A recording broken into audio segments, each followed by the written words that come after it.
Hello friends, welcome to சமையல் delayed. இன்னைக்கு நம்ம சமையல் டிலேட் சேனலில் பருப்பு போலி ரொம்பவே சூப்பராக எப்படி செய்யறதுன்னு பார்க்கலாம். வீடியோக்குள்ளே போகிறதுக்கு முன்னால் நீங்கள் இன்னும் சமையல் டிலேட் சேனலை சப்ஸ்கிரைப் பண்ணலைன்னா மறக்காமல் சப்ஸ்கிரைப் பண்ணுங்கள். இப்போ வாங்க வீடியோக்குள்ளே போகலாம். பருப்பு போலி பண்ணுறதுக்கு ஃபஸ்ட்டு கடலைப்பருப்பை நான் ஊற வச்சு எடுத்திருக்கேன். இது அளவுன்னு பார்த்தீங்கன்னா 100 கிராம் பருப்பு. இதை ஊற வச்சுட்டு நீங்கள் வேக வச்சிங்கன்னா சீக்கிரமாகவே வெந்துடும். அதனால ஒரு அரை மணி நேரம் ஊற வச்சுட்டு நீங்கள் பருப்பை வேக வைங்க.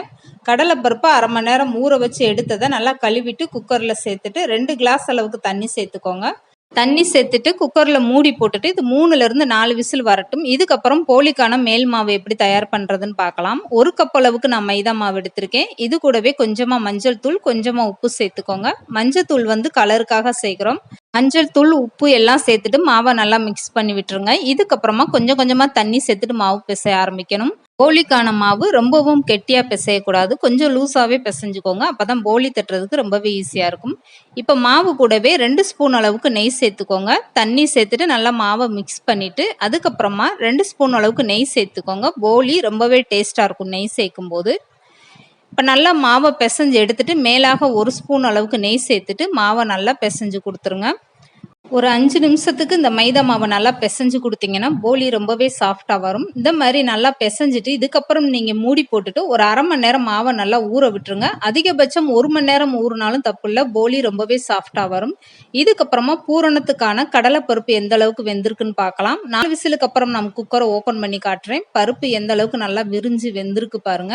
இதுக்கப்புறம் கடலைப்பருப்புல உள்ள தண்ணியெல்லாம் வடிச்சிட்டு நல்லா பருப்பு ஆற வச்சுட்டு நீங்கள் மிக்சி ஜாரில் சேர்த்துட்டு நைஸாக அரைச்சி எடுத்துக்கோங்க. இதுக்கப்புறம் பூரணம் எப்படி தயார் பண்ணுறதுன்னு பார்க்கலாம். இப்போ பூரணம் தயார் பண்ணுறதுக்கு 1 கப் அளவுக்கு மண்டவளம் எடுத்து நான் ஒரு பாத்திரத்தில் சேர்த்துருக்கேன். இது கூடவே ஒரு 4லேருந்து 5 ஸ்பூன் அளவுக்கு தண்ணி சேர்த்துக்கோங்க. அதிக தண்ணி தேவையில்லை. இந்த மண்டவளம் நல்லா கரைஞ்சி வர்றதுக்காக இந்த 4 ஸ்பூன் தண்ணி. இதுக்கப்புறம் நீங்கள் ஸ்டவ்வை குறைச்சே வச்சுக்கோங்க. மண்டவள பால் ரெடி ஆனதுக்கப்புறம் வடிகட்டி எடுத்துக்கோங்க. அதில் உள்ள மண்ணெல்லாம் போகிறதுக்காக தான். இந்த மண்டவள பால் காய்ச்சும் போது கம்பி பதம் அப்படின்னு எதுவுமே தேவையில்லை. நீங்கள் இந்த மண்டவளம் கரையிற அளவுக்கு அடுப்பில் இருந்தால் போதும். இதுக்கப்புறமா நீங்கள் வடிகட்டி எடுத்துக்கோங்க, மண் எதுவுமே இல்லாமல். இப்போ வேற ஒரு பாத்திரத்தில் மண்டவள பால் வடிகட்டினதை சேர்த்துக்கோங்க. இதுக்கப்புறம் ஸ்டவ் ஆன் பண்ணிட்டு அரைச்சி வச்சிருக்க கடலைப்பருப்பை சேர்த்துக்கோங்க. ஸ்டவ் குறைச்சே இருக்கட்டும். கடலைப்பருப்பை சேர்த்துட்டு நல்லா கலந்து கொடுத்துருங்க. பருப்பு போலி செய்கிறதுக்கு பூரணத்துக்கான அளவுன்னு பார்த்தீங்கன்னா 100 கிராம் கடலைப்பருப்புனா 200 கிராம்லேருந்து 250 கிராம் அளவுக்கு நீங்கள் மண்டவெல்லம் எடுத்துக்கோங்க. கரெக்டான இனிப்பாக இருக்கும்.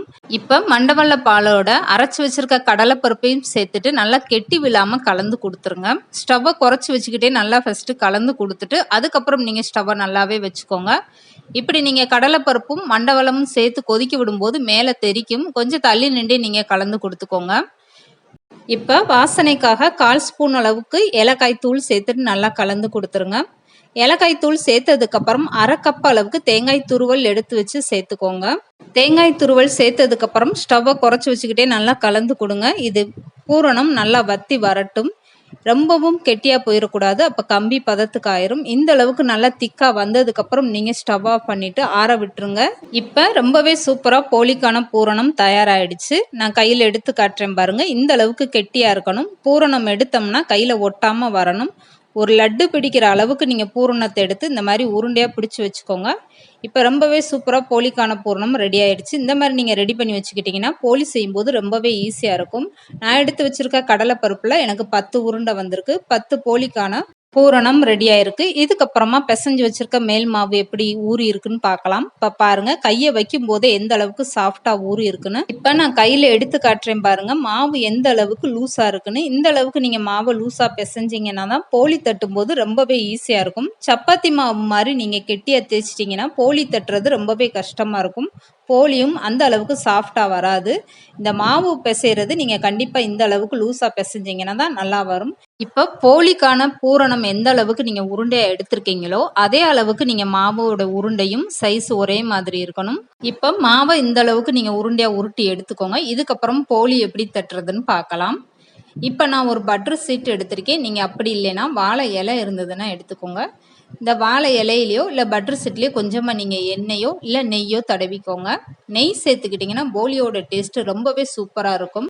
கொஞ்சமாக நெய் சேர்த்துட்டு நல்லா இந்த மாதிரி சுற்றி அப்ளை பண்ணி விட்டுருங்க. இப்படி அப்ளை பண்ணி விட்டிங்கன்னா போலி தட்டும் போது ஒட்டாமல் வரும். இதுக்கப்புறமா போலிக்கான மேல் மாவை எடுத்து வச்சு பட்டர் சீட்டில் இந்த மாதிரி நீங்கள் வச்சுட்டு லேசாக கையிலையும் நெய் தடவிக்கோங்க. கையில் நெய்யோ அப்படி இல்லைன்னா எண்ணெய் தடவிக்கிட்டு நல்லா விரித்து கொடுங்க மாவை. ரொம்பவும் லேசாக விரித்து கொடுக்க வேண்டாம். இந்த அளவுக்கு லேசாக விரித்து கொடுத்தீங்கன்னா போதும். இதுக்கப்புறம் பூரணத்தை வச்சு எப்படி போலியம் அடிக்கலாம்னு பார்க்கலாம். எடுத்து வச்சுருக்க பூரணம் ஒரு உருண்டை எடுத்து நடுவில் வச்சுக்கோங்க. நடுவில் வச்சுட்டு போலிக்கான மேல் மாவை எடுத்து இந்த பூரணத்து மேலே நல்லா கவர் பண்ணுற அளவுக்கு இழுத்து கவர் பண்ணி விட்டுருங்க. பூரணம் வெளியேறாமல் இருக்கணும். போலி தட்டும்போது மேல் மாவை எடுத்து இந்த அளவுக்கு நல்லா பூரணத்து மேலே கவர் பண்ணிவிட்டு எக்ஸ்ட்ரா இருக்க மாவை நல்லா இப்படி அமுக்கி விட்டுருங்க. கவர் பண்ணும்போது இந்த அளவுக்கு மாவு மேலே எக்ஸ்ட்ரா வரும். இதை அப்படியே நல்லா அமுக்கி விட்டுட்டு நீங்கள் போலி தட்ட ஆரம்பிக்கலாம். இந்த அளவுக்கு மாவை மடித்து விட்டதுக்கப்புறம் நீங்கள் அப்படியே திருப்பி வச்சுட்டு போலி தட்ட ஆரம்பிக்கலாம். இப்படி நீங்கள் தட்டும்போது போலி ரவுண்டாக விரிசல் எதுவுமே விழுகாமல் பார்க்குறதுக்கு ரொம்பவே அழகாக வரும். கையில் கொஞ்சம் நெய்யோ அப்படி இல்லைன்னா எண்ணெயோ தடவிட்டு நல்லா விரித்து கொடுங்க. அப்போ இந்த போலியை விரித்து கொடுக்க ரொம்பவே ஈஸியாக வரும். இப்போ பாருங்கள், இந்த அளவுக்கு போலியை விரித்து கொடுத்ததுக்கப்புறம் நீங்கள் தோசைக்கல்லில் காய வச்சுட்டு தோசைக்கல்லில் போட்டு எடுத்திங்கன்னா ரொம்பவே சூப்பரான போலி ரெடி. சுற்றி மாவு எதுவுமே இல்லாமல் நல்லா லேசாக மட்டும் விரித்து கொடுத்துருங்க. கனமாக மாவு இருக்கக்கூடாது. சுற்றி சமமாக இந்த அளவுக்கு விரித்து கொடுத்துருங்க. இப்போ தோசைக்கல் நல்லாவே காஞ்சிருச்சு. இதில் ரெடி பண்ணி வச்சுருக்க பருப்பு போலியை ஒவ்வொன்றா போட்டு எடுத்துருங்க. ஒவ்வொரு போலி போடும்போது 1/2 ஸ்பூன் அளவுக்கு சுற்றி நெய் விட்டுக்கோங்க. அப்போ பருப்பு போலி சாப்பிடும்போது அவ்வளோ ஒரு டேஸ்ட்டாக இருக்கும். தோசைக்கல்லில் நீங்கள் போலியை சேர்த்ததுமே ஸ்டவ்வை மீடியமாக வச்சுக்கோங்க. ஸ்டவ்வை மீடியமாக வச்சுட்டு அப்பப்போ லேசாக பரட்டி கொடுத்துட்டே இருங்க. இப்போ 2 பக்கமும் சமமாக அந்த போலி வெந்து வரும். கை விடாமல் அப்பப்போ நீங்கள் போலியை திருப்பி போட்டுகிட்டே இருக்கணும். அப்போ தான் போலி கருகாமல் நல்லா வெந்து வரும். இப்போ பாருங்கள், மேலே இந்த அளவுக்கு நல்லா செவந்துருச்சு. இப்போ ரொம்பவே சூப்பரான பருப்பு போலி ரெடி ஆயிடுச்சு. கண்டிப்பாக இந்த பருப்பு போலி நீங்களும் உங்கள் வீட்டில் ட்ரை பண்ணி பாருங்கள். இந்த வீடியோ பிடிச்சிருந்தா லைக் பண்ணுங்கள், ஷேர் பண்ணுங்கள். மறக்காமல் சமையல் டிலைட் சேனலை சப்ஸ்கிரைப் பண்ணுங்கள்.